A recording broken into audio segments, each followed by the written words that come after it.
Good evening. It's wonderful to see you all here and to welcome you to the fourth of the Terrence Keeley Vatican Lectures of the Nanovic Institute for European Studies. I have to train to say things like that.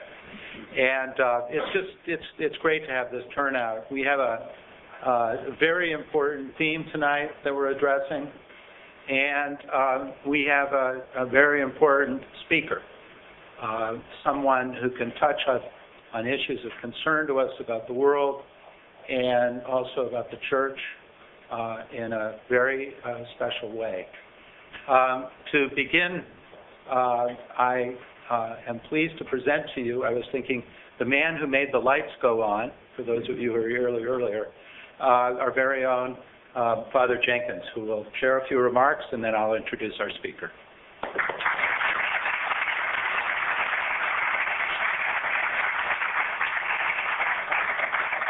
On behalf of the whole university, I want to thank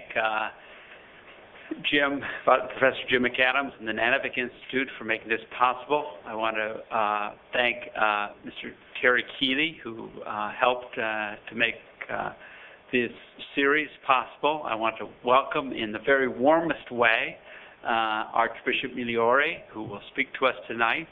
I feel that as a Catholic university, it's appropriate that we welcome, obviously, a representative of the Pope from the Vatican, who serves in an important diplomatic role at the UN.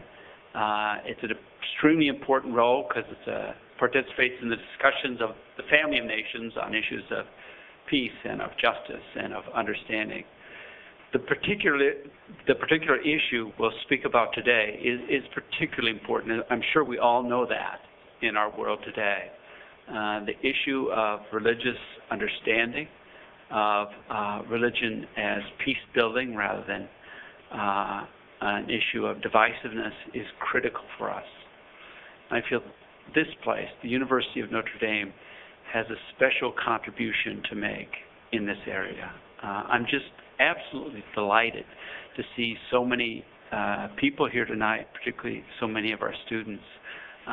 This is a critical issue, and for a place like Notre Dame that takes faith seriously, that is a Catholic university, to be a place that we can invite and foster constructive, sympathetic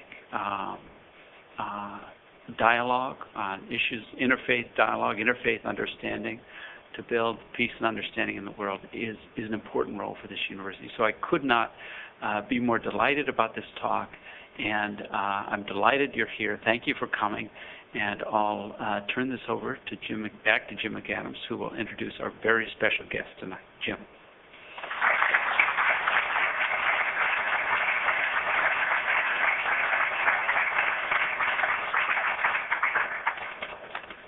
Before I introduce our guest, I have to ask a technical question of Anthony.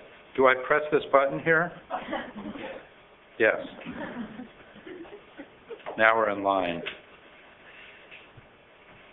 Well, I'm very privileged to introduce our guest, who was born in 1952 in, says Piemonte. I have a feeling that's Piedmont. Is that right? Italy. And who was ordained in 1977 at the ripe old age of 25. Makes me wonder what I was doing at the age of 25. Our guest was educated received a master's in theology at the Center of Theological Studies in Fossano. He received a doctorate in canon law from the Pontifical Lateran University, graduated from the Pontifical Academy for Ecclesiastical Diplomacy, and from an early age, getting back to what I was doing then, at the age of 28, he was centrally involved in the Holy See's diplomatic service, representing the papacy in such pretty interesting places like Angola, Egypt, Warsaw, and also to the Organization of American States. In 1992, our guest was made permanent observer of the Holy See to the Council of Europe. and in 1995 he was appointed Undersecretary of Relations with States in the Office of the Secretary of State. Finally, as we know, in 2002, he was appointed Apostolic Nuncio and Permanent Observer of the Holy See to the United Nations. Tonight, our guest will talk with us about a subject he knows well: Catholicism and Islam, points of convergence and divergence, encounter and cooperation. So it is with great pleasure that I introduce you to His Excellency Archbishop Celestino Migliore.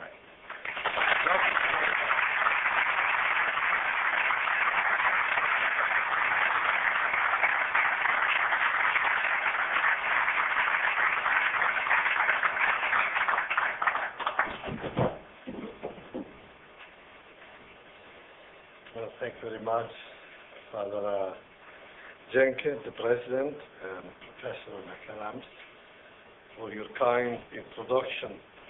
It's a pleasure for me to be with you this evening as the Terrence R. Keeley Vatican Lecturer at the prestigious Nanovic Institute for European Studies. And I'm glad to greet also the Terrence Keeley, whose name this lecture has been named. Well, I found our gathering to be particularly coincidental with the liturgical calendar today. Today we commemorate Saint Albert the Great, who was known as the teacher of everything there is to know. So in those times it was still possible for individuals to encompass everything there is to know. Today we content ourselves to pull together each one's different and distinct knowledge, and this is the raison d'etre of universities such as Notre Dame. Well, I was asked to speak slowly, clearly tonight because some students have to write a paper.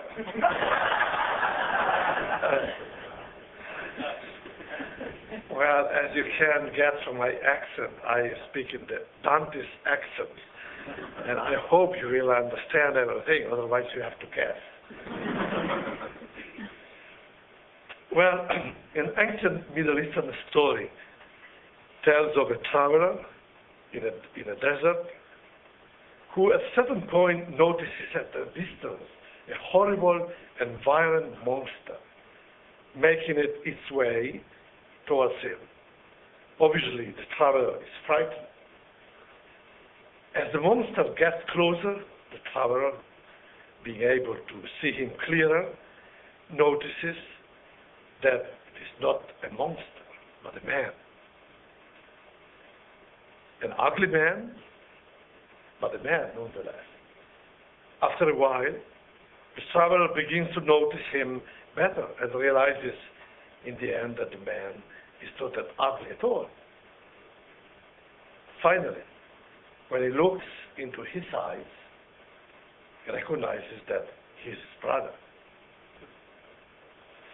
Well, in our day, many Christians and Muslims happen to meet each other as in the desert night, where the human silhouette is completely distorted.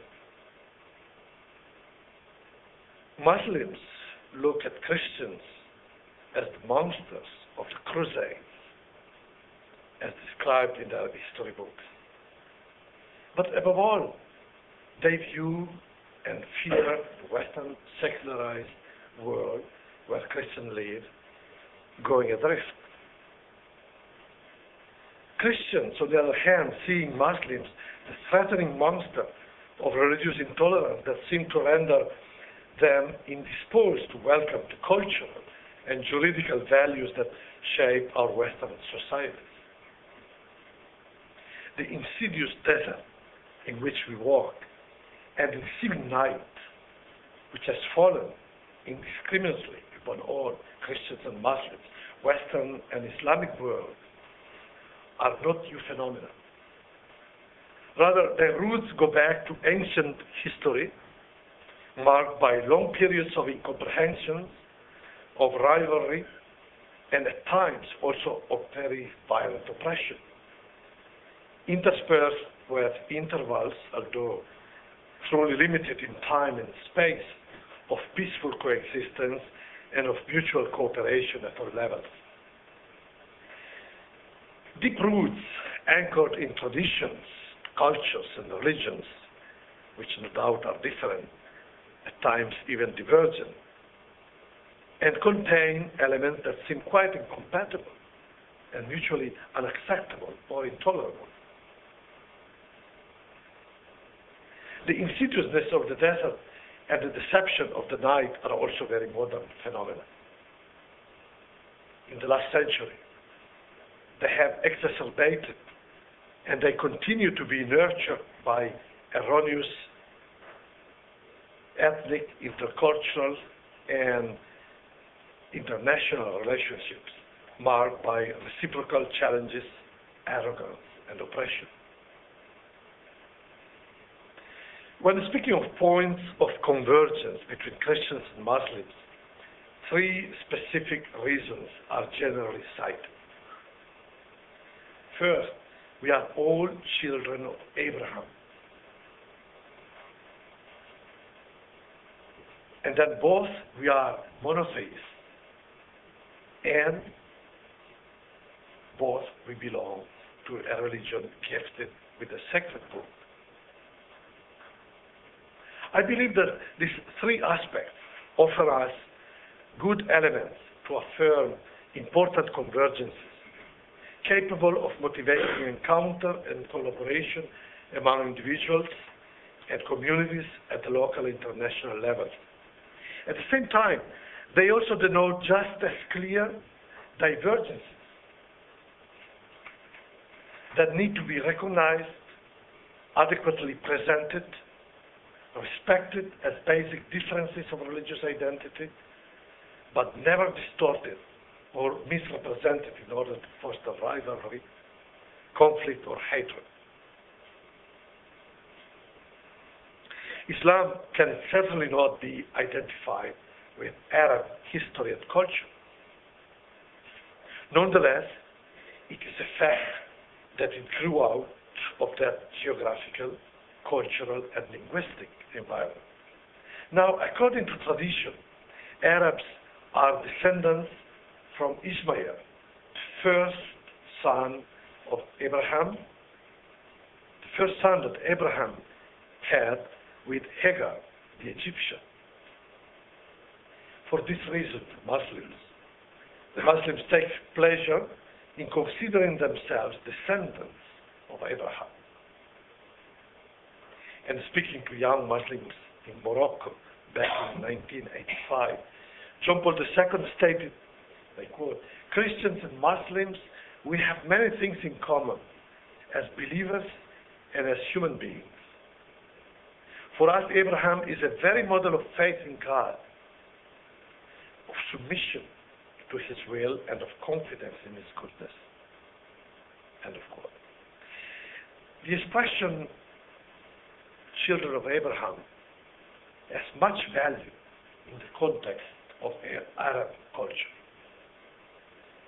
In this regard, Wael Farouk, professor of Arabic at the American University in Cairo, affirms that, and I quote, "The most important tree in the desert is the tree of genealogy. Every tribe is a tree, and a man in the desert defines himself as a branch of this tree.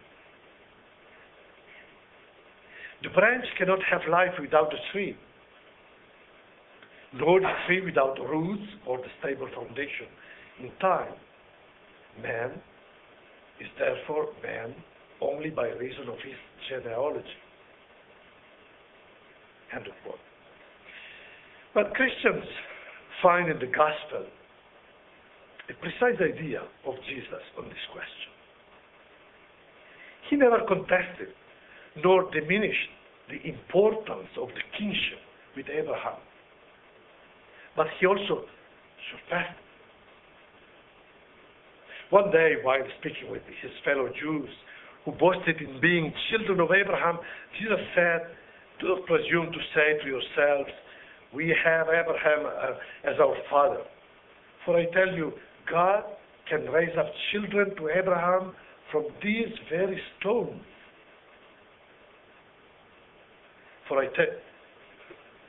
So, faith and the works inspired by it constitute being children of God, hence children of Abraham."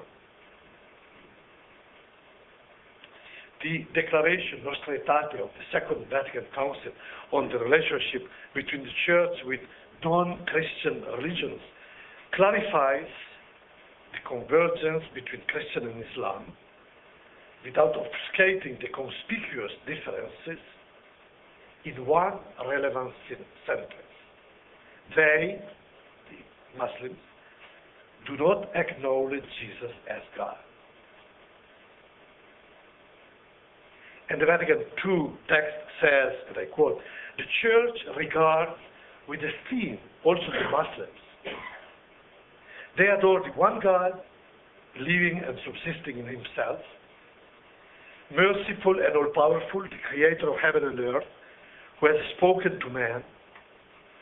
They take pains to submit wholeheartedly to even his inscrutable decrees, just as Abraham, with whom the faith of Islam takes pleasure in linking itself, submitted to God. Though they do not acknowledge Jesus as God, they revere him as a prophet. They also honor Mary, his Virgin Mother. At times, they even call on her with devotion. In addition, they await the day of judgment when God will render their reward to all those who have been raised up from the dead. Finally, they value the moral life and worship God, especially through prayer, almsgiving, and fasting. End of quote.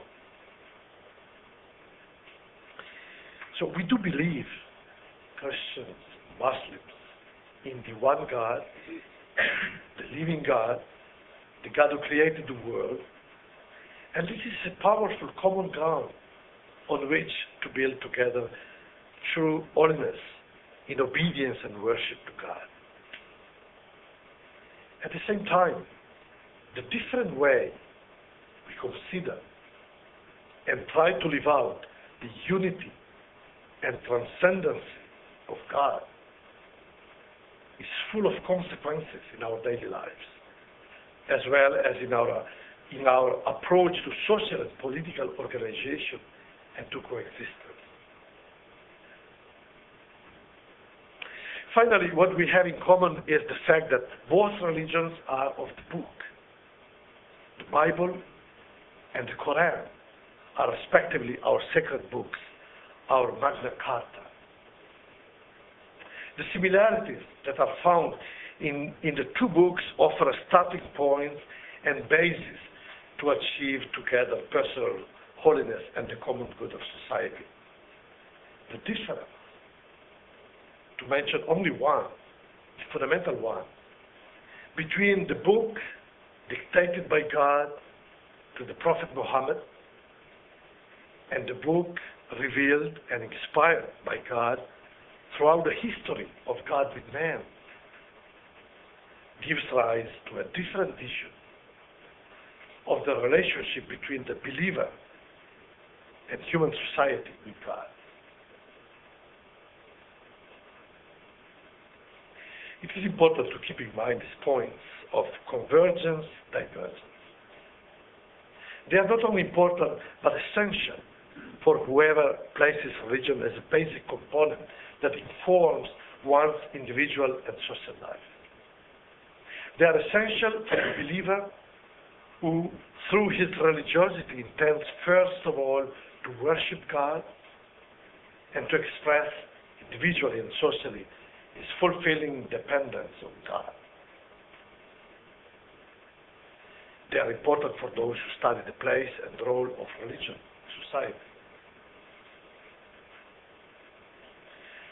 No world peace without religion peace was the effective slogan launched years ago by Hans Küng. Hans Küng is a theologian, Swiss-German theologian, who in his recent monumental work on Islam, past, present, and future, goes on to say, and I quote, "No peace among the nations without peace among the religions. No peace among the religions without dialogue between the religions. And no dialogue between the religions without investigation of the foundations of the religion." Cardinal Joseph Ratzinger, now Pope Benedict, a year before being elected to the throne of Peter in a conference commemorating the 60th anniversary of the landing of the Allied troops in Normandy, referred to Küng's statement saying, and I quote, "Modifying the statement of Hans Küng, I would say that without true peace between reason and faith, there can be peace at the world level. Because without peace between reason and religion, the very sources of morals and the rule of law die out."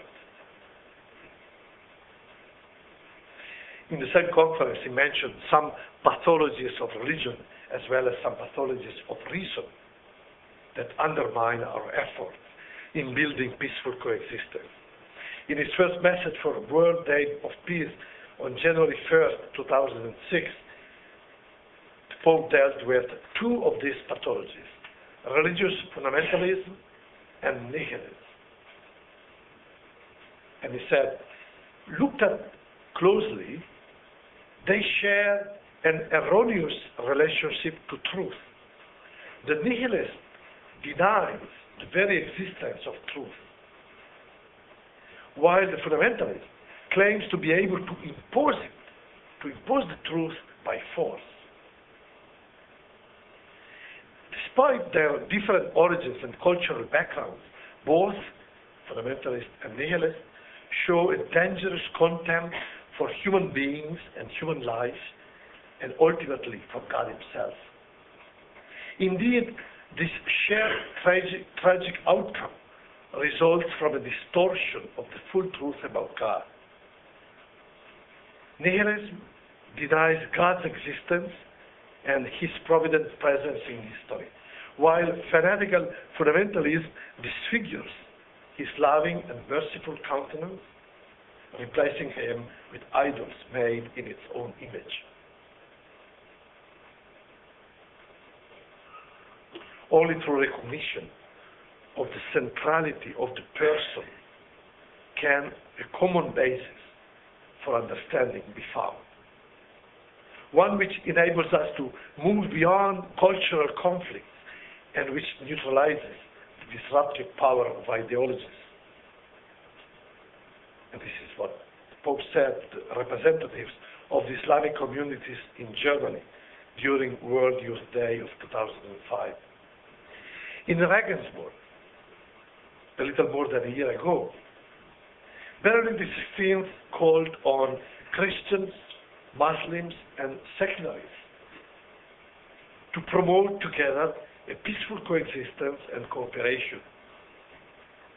As a condition for such a peaceful coexistence, for such a fruitful encounter, he mentioned the respect for others' faith and the use of reason in conjunction with revelation.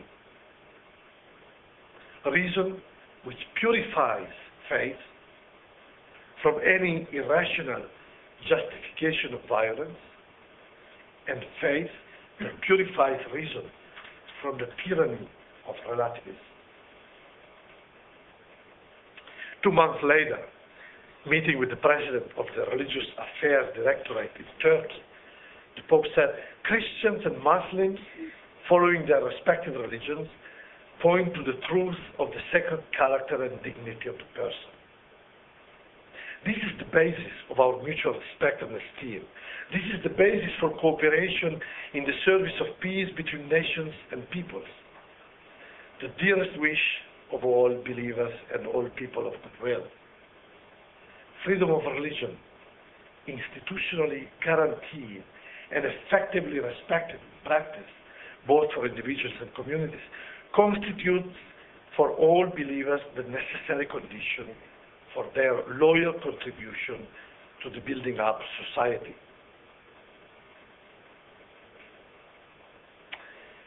Well, the tone for a dialogue that involves the respective religious foundations as well as their translations and expression on the cultural, social, and international level has been said and taken to heart by a growing number of people of goodwill. All this augurs well also for the relations between Christians and Muslims and for their contribution to world peace. Soon after Pope Benedict's lecture in Regensburg, 38 Muslim religious leaders and academics from different countries and schools of thought wrote an open letter to the Pope by which they illustrated the basic tenets of Islam with a view to reaching a mutual understanding. Within months, some 60 more members and representatives of Muslim associations co-signed the same message. That letter, while expressing agreement on some points and disagreement on others, contained in the Regensburg lecture, also hinted at the possibility of finding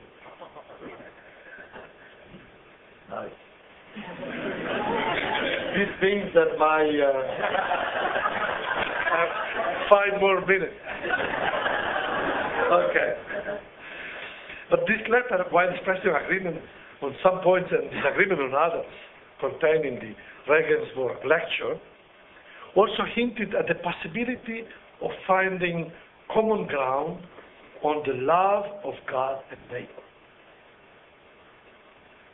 And love of God and neighbor is precisely the theme of a second open letter, released less than 2 months ago, and signed this time by 138 Muslim religious scholars and leaders. The intent of this letter, entitled A Common Word Between Us and You, is to outline the most solid theological foundation possible for the understanding and cooperation between Muslims and Christians. Indeed, the letter is addressed in general to the leaders of the Christian churches, and specifically to Pope Benedict XVI, the ecumenical patriarch of Constantinople, Bartholomew I, the head of 19 other Orthodox churches, the Anglican Archbishop of Canterbury, the leaders of the federations and alliances of Lutheran, Reformed, Methodist, and Baptist churches, and to the Secretary General of the World Council of Churches. With the passing of days and weeks, the number of co-signers increases. Up to now, the number is around 150. The message draws attention and interest both within the Christian community as well as in the Muslim community. I would like to cite a passage of an interview that the Libyan theologian Aref Ali Nayef, the chief spokesperson on behalf of the open letter, gave recently to Catholic News Service. He said, and I quote, "The dialogue, or rather set of dialogues, we hope a common word will initiate, are multifaceted, multi-layered, multidisciplinary, and multilateral. It is more a set or matrix of polyphonic discourses that are united through their exclusive focus, loving worship of the one God and love of our neighbor. The matrix includes theological, spiritual, scriptural, juridical, and ethical discourses. It is to be conducted in cooperation with a broad range of partners from all active Christian churches and denominations, including the Catholic, Protestant, and the Orthodox communities. The discourses will be with church leaders, centers of theological studies, spiritual communities, scriptural reasoning and reading groups, and grassroots organizations.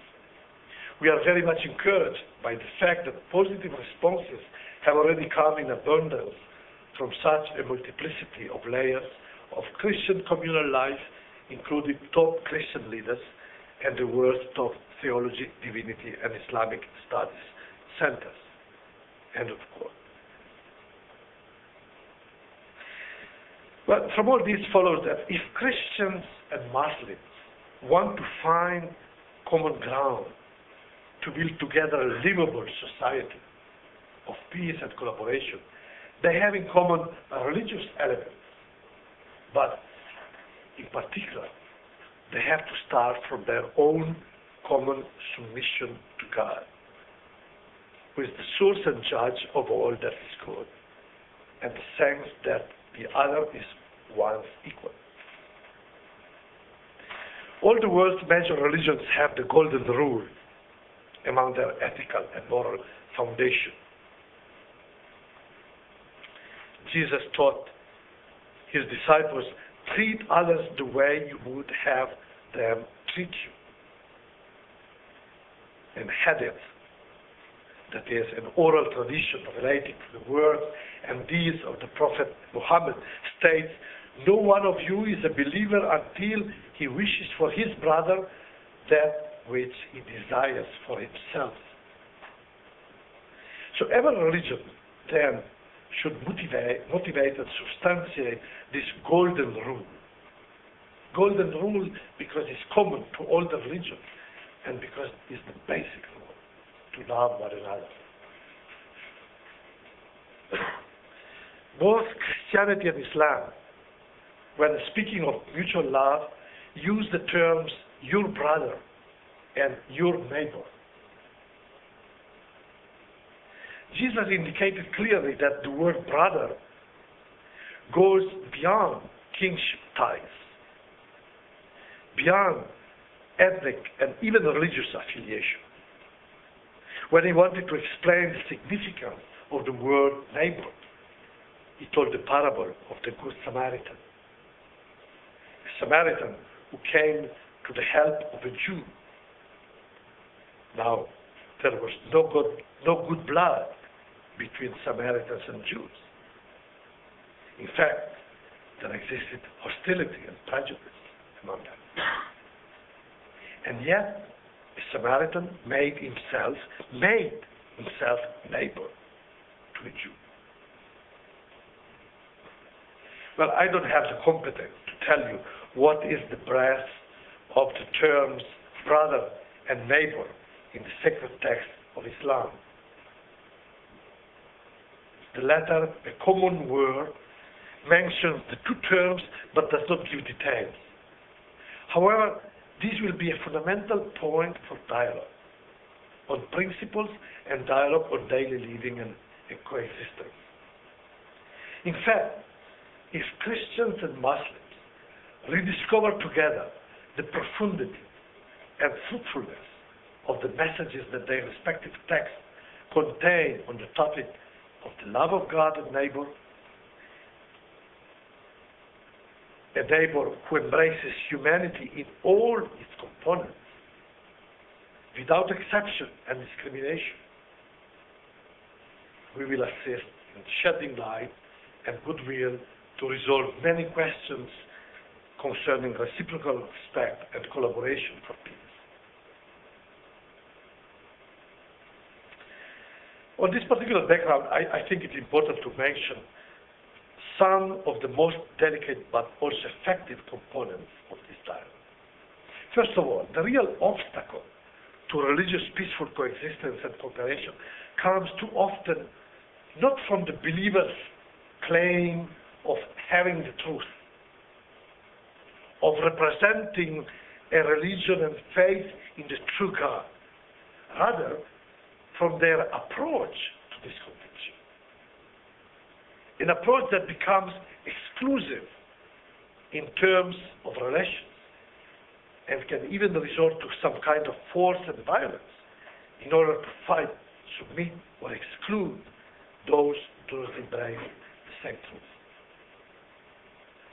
Having a precise identity and not to conceal it is an asset for dialogue.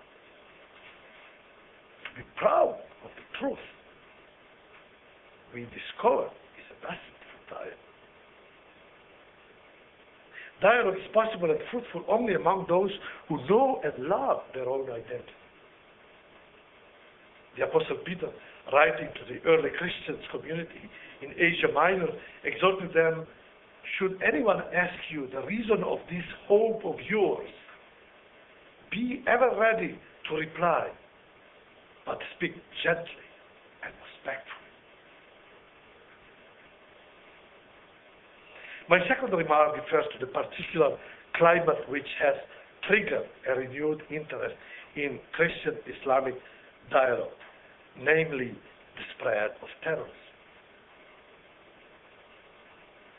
It is not enough for any religion to say, we have nothing to do with extremism, with fundamentalism, or extremists do not speak for our respective religion. Indeed, extremists and fundamentalists do make reference to the same sacred text. They even dare to portray themselves as the faithful interpreters and keepers of those sacred texts. Rather, we have to engage those who try to justify their unjustifiable acts of violence and multiform violations of human rights using those same texts, and proclaim it loud and clear that those texts do not lend themselves to a reading which lead to violence. Those who really want to engage in a fruitful dialogue cannot leave anyone in their respective communities go unchallenged on this point. This task may seem somewhat easier for the Catholic Church, which is led by the Pope. It will take too long to list the firm and forceful appeals made by both Pope John Paul II and Benedict XVI on their clear statement that no one can presume to kill or disrespect human beings in the name of God. The same appeal is being upheld and propagated by leaders of the different local Catholic communities. Muslims do not have a central authority. They do not have an equivalent of the Pope. Every community speaks for itself. However, they do have religious leaders. In Cologne, 2005, Pope Benedict appealed to them and said, you guide Muslim believers and train them in the Islamic faith. Teaching is the vehicle through which ideas and convictions are transmitted. Words are highly influential in the education of the mind.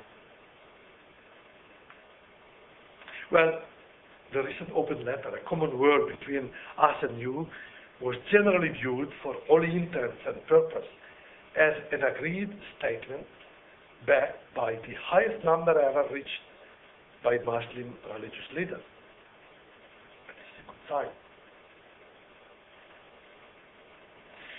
Moreover, I think that a serious and productive dialogue cannot avoid another basic issue, We have to be able to say that the God whom we believe in is consistent in maintaining and asking us to hold on to the conviction that all human life is sacred and endowed with an inherent dignity without exception. Otherwise, we will keep the door open to loopholes, to exceptions which belittle our common belief and frustrate our efforts towards coexistence and cooperation. Certainly, in order to make the love of God and neighbor our common word between Muslims and Christians, we are called to deepen our dialogue and our daily experience so as to make the content and the extension of the word love truly common and mutually understood, shared, and experienced. The moment we anchor love to its divine source, what I think is the correct approach to get our dialogue fruitfully underway, we are in the presence not only of a divine mandate, but also an example given by God. Hence, our dialogue goes far beyond the principles of natural ethics and becomes theologically and spiritually grounded. In any case, love entails the recognition that the sacredness of life and human dignity apply universally and without exception nor discrimination to every human being and to every people and society. This is a much broader issue than an item specific to the Christian-Islamic encounter and dialogue. The question has resurfaced of how there can be universal rights in view of the diversity among cultures. Some maintain that all rights are culturally relative. Others claim that universal rights are just instruments of a given cultural imperialism. And some believe the gulf between those two positions cannot be bridged. The principal framers of the Universal Declaration on Human Rights were from the premise that certain values are so fundamental that they can find support in the moral and philosophical traditions of culture. For that reason, such universal principles or basic human rights are undeniable. In their essential core, they have to be universally recognized and must be operative erga omnes. To maintain the idea that basic rights are universal, however, does not require one to reject a legitimate pluralism in their implementation. Quite the contrary, for pluralism is the only way to move beyond sterile relativist imperialist debate.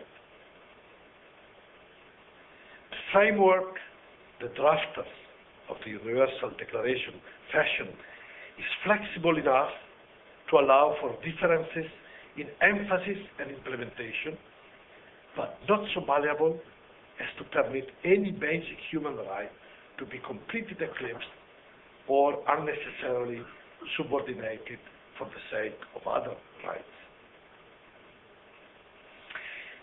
Every year, the Pontifical Council for Interreligious Dialogue addresses a message to the Muslims on the occasion of the feast of Eid al-Fitr, the conclusion of Ramadan. This year, the text developed some considerations on the universal right to religious freedom. A couple of weeks ago, the previously mentioned Mr. Aref Ali Nayed replied with a Muslim's message of thanks for the Vatican's message for the end of Ramadan. And I would like to quote some of his promising remarks. He said, "The complex issues of balancing human rights, human duties, and communal integrity and well-being are in need of urgent studies and discussions. Accumulated and normative juridical rulings from different ages and different circumstances must be addressed, engaged, and updated. Such a task demands tremendous work and fresh juridical striving by all concerned. Dialogue is key to this important work as well. However, these issues are faced by all religious traditions, and there is an urgent need for all of us to reconcile revelation-based affirmations of rights and duties with the more recent but popular affirmations that come from the notions and vocabularies of the French Revolution and British liberal teachings. Indeed, we are all called upon to retrieve, rehabilitate, and rearticulate the true compassionate teachings of our traditions regarding the divinely ordained value of human personhood and its associated rights, duties, and freedoms. We need to work on these issues with not only religious colleagues, but also with philosophers and jurists who invoke natural grounds for personhood and rights.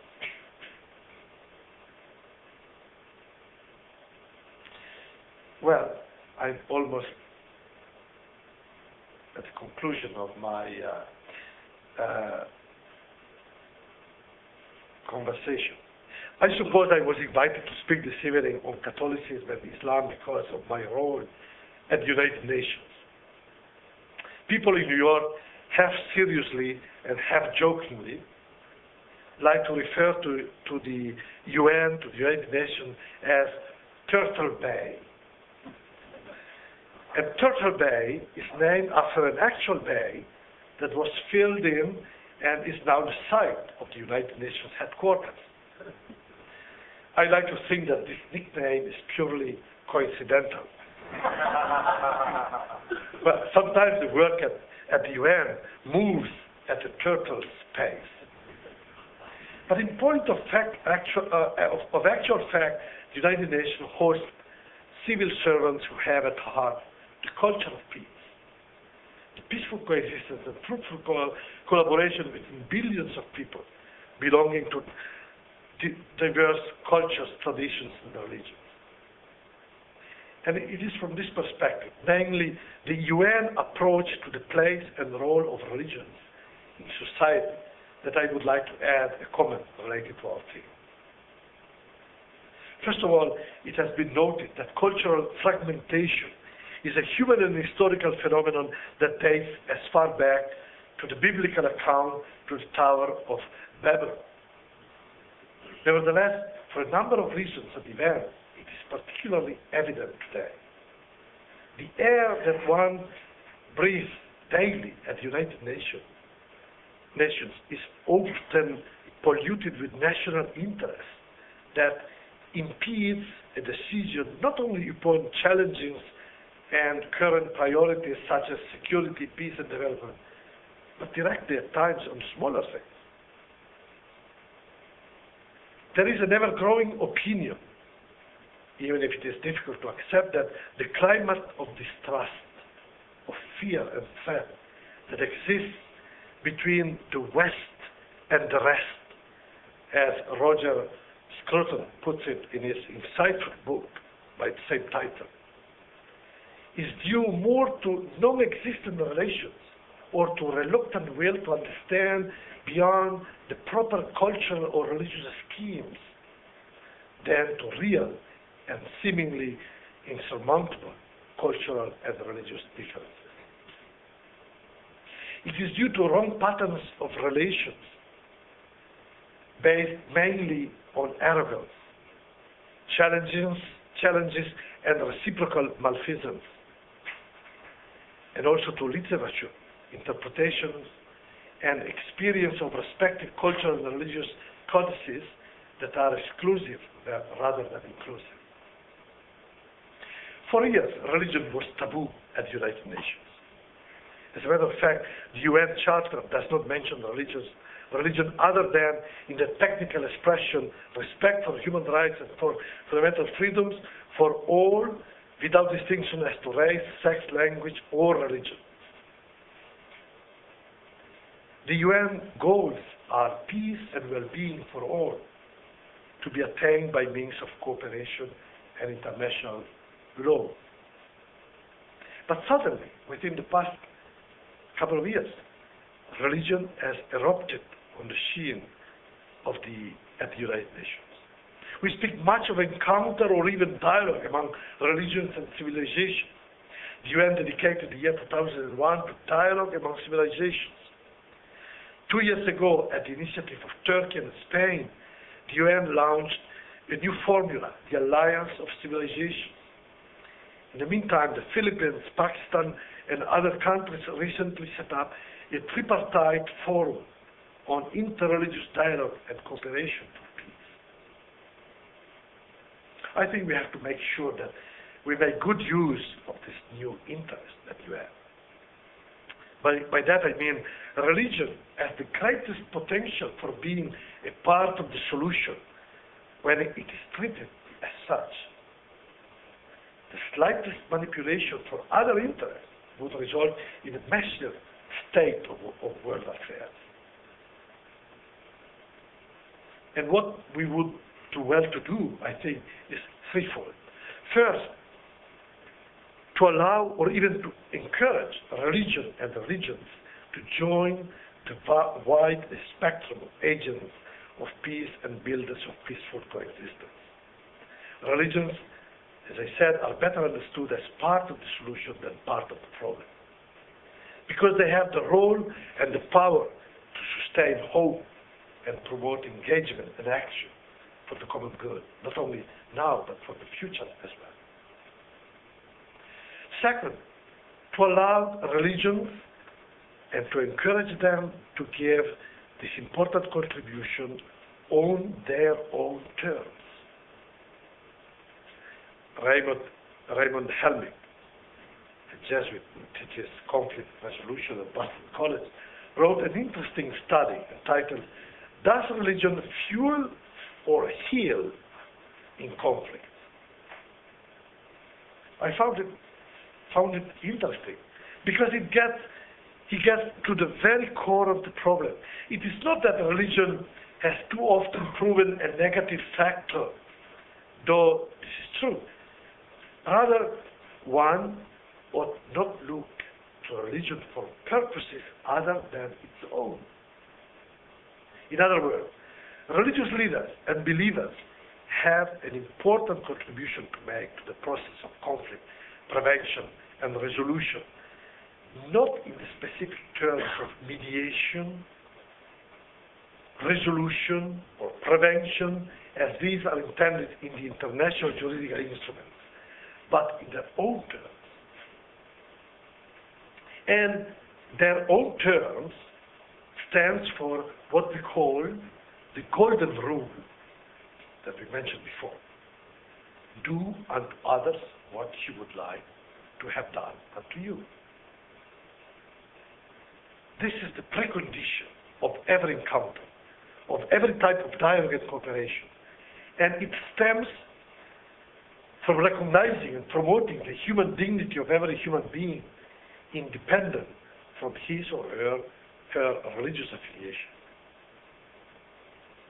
I think that the dialogue we have to establish with the Islamic community is not a matter of reconciling our theological tenets,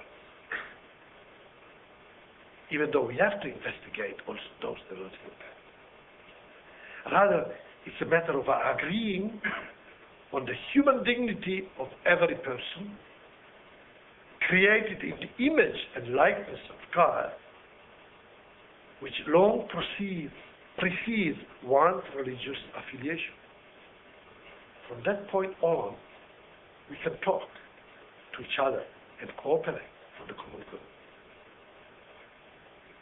And third, we have to be very careful to avoid undue and dangerous interference. And I speak especially for myself and for ourselves at the United Nations now. In fact, there is a particular type of interreligious dialogue where religious representatives and their constituents engage in discussion on the theological and spiritual tenets of their respective religions and exchange positive experiences with a view to promoting mutual understanding and respect among all. This type of interreligious dialogue requires that it be conducted in a full climate of faith and in a spirit of dependence of God that is characteristic of many religious beliefs. In a word, it has to be engaged in by believers, not by diplomats or civil servants, but by believers, whose primary interest is fomenting good personal and communal relations with God, followed by international and national social coexistence. Since this type of interreligious dialogue does not appear to be part of any international organization's charter, it is therefore better left to religious experts and appropriate representatives of religion. When my colleagues, ambassadors of countries, say, oh, we would like to see you much more proactive on this interreligious dialogue, I said, of course, when it comes to promote the cooperation, engagement of religions, and cooperation of religions for peace and development, and when it comes to investigate the translation into social aspect of our theological tenet, I'm in the first line to cooperate. But if you want to do interreligious dialogue at the UN, I said, no, this is not the place. If we do interreligious dialogue in that sense at the UN, we just mess up everything. But I thank you for your indulgence and your patience for listening to me for so long. Thank you.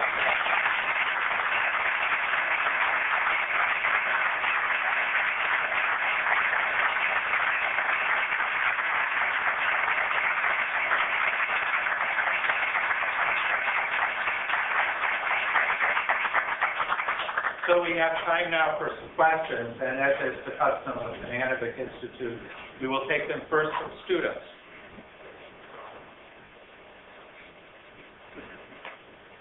Who have many questions, but are I suppose that you have one that I anticipate. Can you give us your written test so that we can prepare okay, it is ready.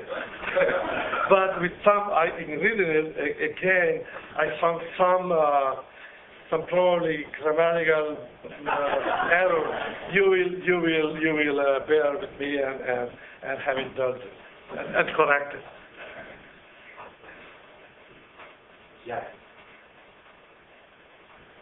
You mentioned that discussing interfaith dialogue at the United Nations is not the place to do it because diplomacy gets involved and then it's not as easy to get done. But when Islam does not have a central governing body like Catholicism does with the Holy See and the Pope, what's the way to reach out to Islam as a whole religion to make sure you influence all its constituents and all members of the faith? Shall we get a couple of questions and then we can do that if we would like to, or do we want to add a couple of questions now, or begin with this question? Okay, we'll begin with this. This one. Yes. Well, this is an interesting question. You know that Pope Benedict received King Abdullah of Saudi Arabia a week ago, 10 days ago, and this was a historic meeting. And because in a way, Saudi Arabia considers, well, I may use very improper words and expressions because I'm not an expert on this, but from what I hear, Saudi Arabia considers itself as a kind of a sacred land because they have Mecca, they have the and the king is kind of also of a defender of the faith, and the fact that in the past we had already a couple of contacts with Saudi Arabia, the prince, brother of the king, and the foreign minister went to the Vatican, to see the Pope a couple of times. But it was so important to have now the king going there, because it's kind of recognition. I mean, after all this fuss, all this uproar that followed the lecture in Regensburg, the dialogue has been kind of revitalized, and this is for sure. This is a good sign. But there are many fora where we have already been conducting this theological dialogue and spiritual dialogue. For example, the Holy See, or let's say the Vatican, easier to understand.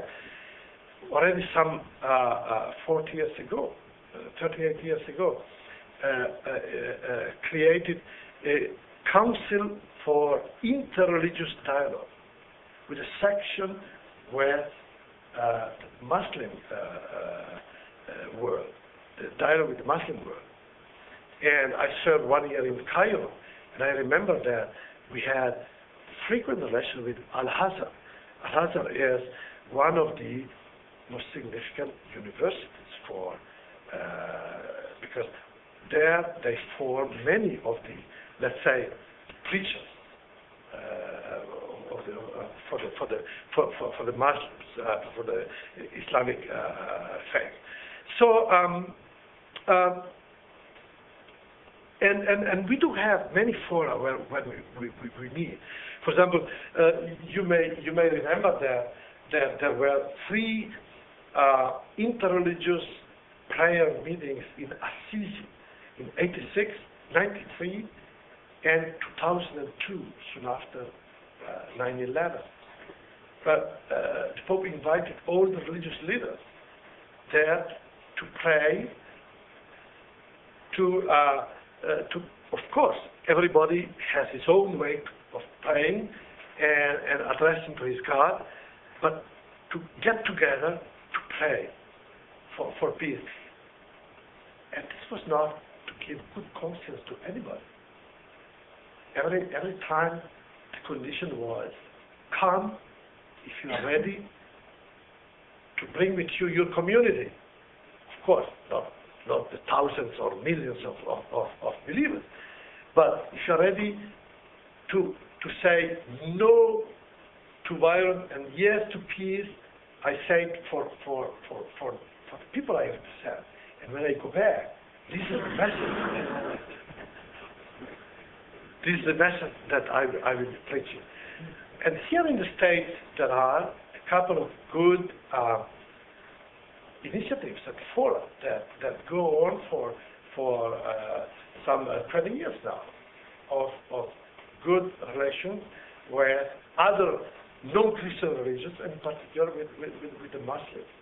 So for the theological and spiritual dialogue, we don't need the UN. We need the UN for another type of dialogue. And for this type of dialogue, we are quite well equipped. It's a goodwill that has to be a little bit good. Where's the, yes.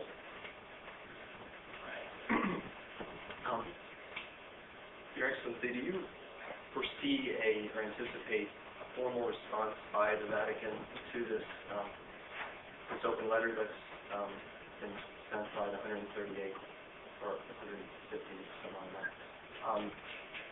And if so, will that be one that will be made accessible, will this response be made accessible to the world, say through the internet, as a common word has been? Or do you see it maybe as being an ecumenical effort on the part of all Christians? Well, your question contains already a little bit my answer, because you are very precise. You use 2 verbs. Do you foresee or do you anticipate? I foresee, but I cannot anticipate. So I foresee, because I know I'm in contact with the Cardinal, with the head of the Pontifical Council for Interreligious Dialogue, and a reaction, a reply will be prepared, and will be given. I think that's true. But you know, and we already have many reactions from different representatives of the Catholic Church and of the Christian churches. But you know, being a open letter, it doesn't require a specific letter from anybody. It requires an open reply, a kind of a mass movement that reacts. And this is what I think is starting to happen, with many hesitations, if you want. Many people are cautious, because then they go and they see all the names and say, how can this man who has done this, has said this, co-sign such a letter? Well, you know, we are not unaware of the problems,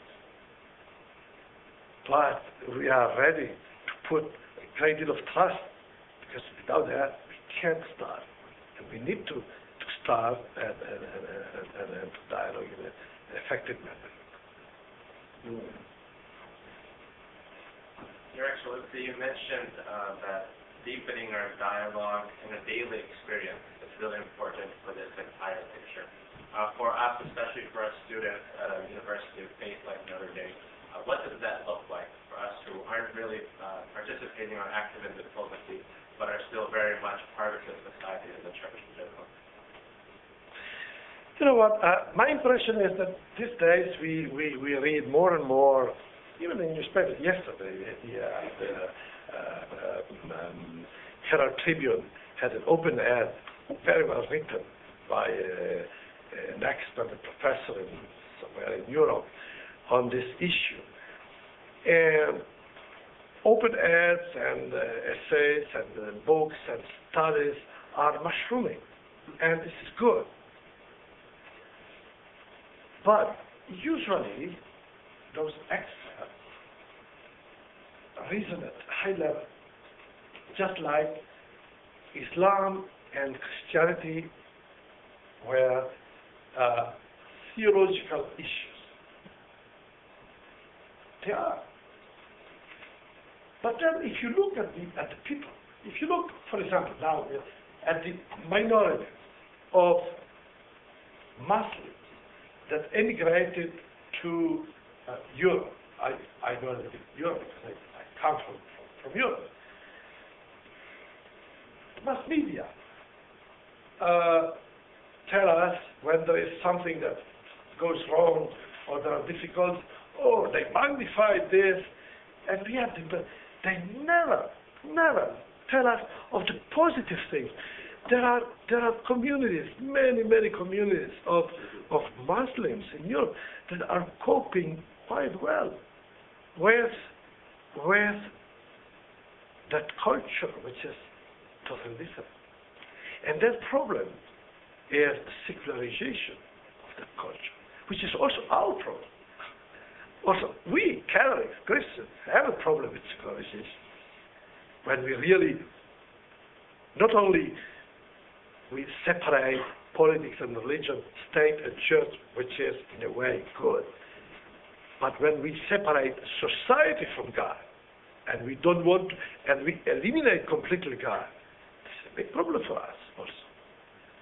So the problem is not much how to cope, the problem is more and more becoming a problem how to deal with religion in public. Is religion something that we have to nurture in our heart, in private life, or as religion any right, especially believers have rights, not the religions, because human rights are human, or belong to believers, not to things or to institutions like religion. But anyway, have they a right to express, to participate in the democratic debate? So, to go back, the practice gives us many good examples. For example, let's take the problem of the Balkans, the war in Serbia and Bosnia and Herzegovina. For years, the Islamic community and the Christian community, mostly Orthodox community, they were getting along quite well for decades and centuries. They were friends. They had no major problems. The problems came where a certain group wanted to have the great Serbia, the great Croatia, the great Colombia, and they started a propaganda. And the propaganda was, look, you Christians, your neighbor that is Muslim is so ugly that one day he will rape your wife, he will rape your daughters or your sisters, and the same thing. So they created such a fear, such a distrust, such a hatred that it did not exist before. And we have to recover that lifestyle. And this is something that in the practice it happens. And we have to insist. Of course, we need intellectual investigation, no doubt, because we have to clarify many things. But we have to also to rely a lot on this daily dialogue that is made of coexistence, of mutual understanding, and this is something that is happening. I can now take just from anybody in the audience, including non-students, just a few very precise, short questions to group together with the Archbishop. Are there more questions?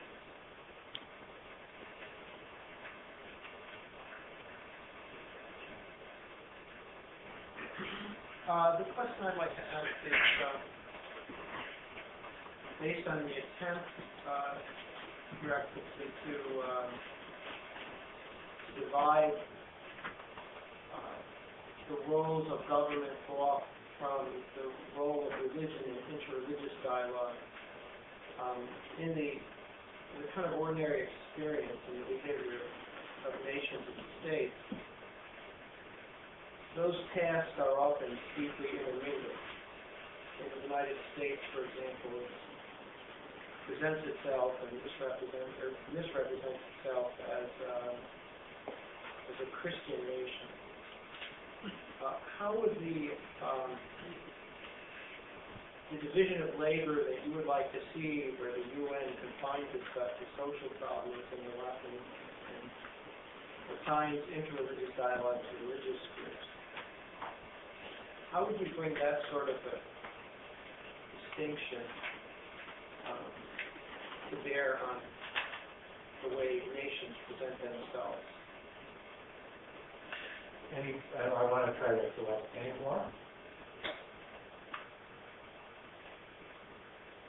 We have the honor of responding to Professor Baxter's Well, 2 years ago, we finalized at UN a 4-year-long debate on human cloning. And there were two groups. One group that was for therapeutical cloning on using embryos, and the other one that was for therapeutical cloning using, which is not cloning, but is the use of adult stem cells. So we belong to this second group. And at a certain point, we were the only embassy that prepared a paper and circulated among others. The other group, there were some countries, European countries, that did not, for some reason, did not want to attack the public. So they asked the ambassador of an Asian country to do the job. and he started saying, Mr. Chairman, and for 15 minutes he went on, how can you allow religious people that come here and present religious arguments, and he went on and on and on, repeating this without that. So I registered. I was the list of the speakers afterwards. So I said, okay, I wait my turn. I said what I had to say, and then at the end I said, Mr. Chairman, we just heard this. Would you please tell our colleague just to point to one single line of that document where religious arguments are being followed and used? And I added, because since this document is a document that was prepared by my delegation, I know that there's no religious argument taken from right reason. Immediately, that ambassador raised his hand and said, Mr. Chairman, we just heard speaking of right reason. What is reason? Isn't it another tool in the hand of the Western cultural colonialism? For me, this was one of the most important moments and experience at UN. It gave me the impression that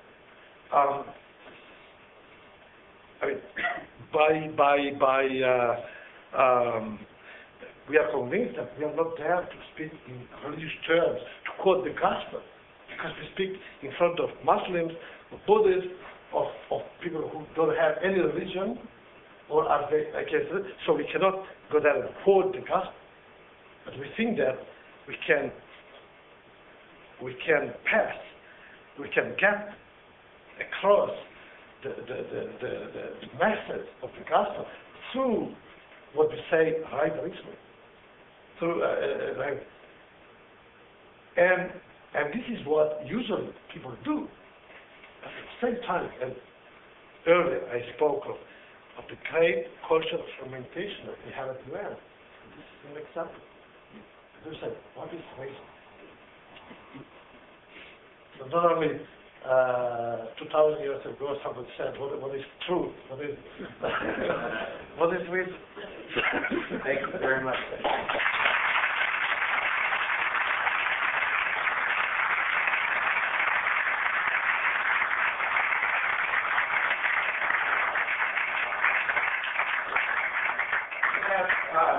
A couple small gifts for you to run under Notre Dame by. The first is this wonderful book by Nat Patrick. Are you still here, Nat? These are photographers now, which is images of Notre Dame. And we also have this one. And you might want to open it. It's heavy. It's not a brick, though.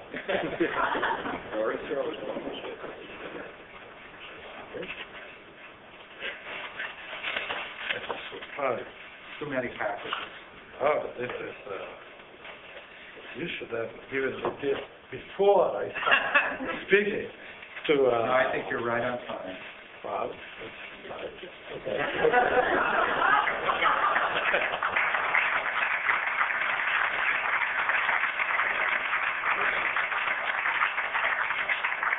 So I'd just like to thank you again for sharing your insights, your wisdom, your experience with us. And if I may, I want to say that I hope that we can foresee and anticipate your future visits to Notre Dame. All the